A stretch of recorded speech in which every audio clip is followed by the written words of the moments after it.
ಮಹಾಲಕ್ಷ್ಮಿ ಮದುವೆ ಸೋಮವಾರದಿಂದ ಶನಿವಾರ ಸಂಜೆ 6:30ಕ್ಕೆ ನಿಮ್ಮ ಸನ್ ಉದಯದಲ್ಲಿ.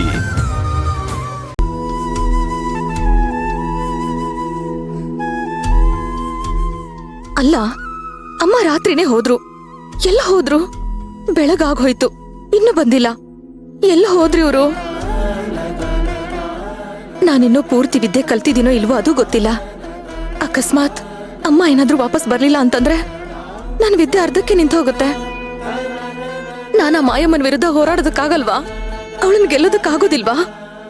ಅಯ್ಯೋ ಅಮ್ಮ, ತಾಯಿ ಚಾಮುಂಡೇಶ್ವರಿ, ಎಲ್ಲೇ ಇದ್ರು ಭವಾನಿ ಅಮ್ಮ, ಬೇಗ ಮನೆಗೆ ಬರೋ ಹಾಗೆ ಮಾಡಮ್ಮ.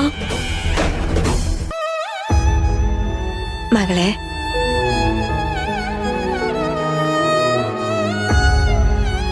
ಅಮ್ಮ,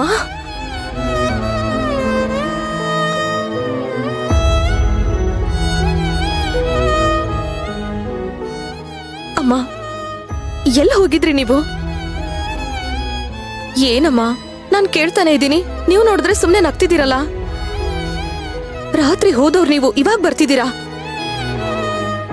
ನಾನು ನಿಮ್ ಹಿಂದೆ ಹಿಂಬಾಲಿಸ್ಕೊಂಡೆ ಬಂದೆ, ಆದ್ರೆ ಇದಕ್ಕಿದ್ದ ಹಾಗೆ ಮಾಯ ಆಗ್ಬಿಟ್ರಿ. ಓ, ನನ್ನ ಹಿಂಬಾಲಿಸ್ಕೊಂಡ್ ಬಂದ್ಯಾ? ಎಲ್ಲಿ ನಿನ್ನ ಬಿಟ್ಟೋಗ್ಬಿಡ್ತಾಳೋ ಅನ್ನೋ ಅನುಮಾನನ? ಅಯ್ಯೋ ಛೆ, ಹಾಗೇನಿಲ್ಲ. ಒಬ್ರೇ ಹೋಗ್ತಿದ್ರಲ್ಲ, ಅದು ಅಷ್ಟು ರಾತ್ರಿಲಿ.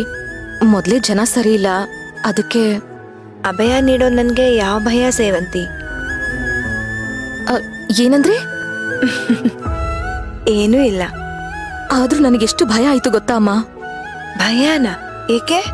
ನೀವು ಮತ್ತೆ ಎಲ್ಲಿ ಬರೋದಿಲ್ವೋ? ಹಾಗೇನಾದ್ರೂ ಆದ್ರೆ ನಾನ್ ಕಲ್ತಿರೋ ವಿದ್ಯೆಗಳೆಲ್ಲ ಅರ್ಧಕ್ಕೆ ನಿಂತು ಹೋಗುತ್ತಲ್ಲ.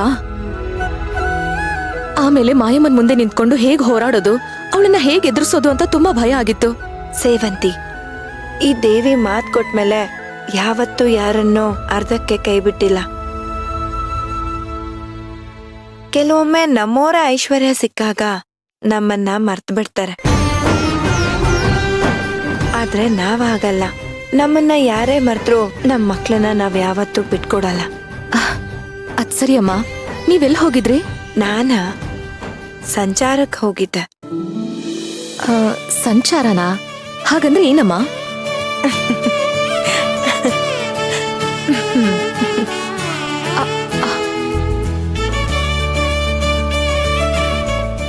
ಇದೇನಿದು?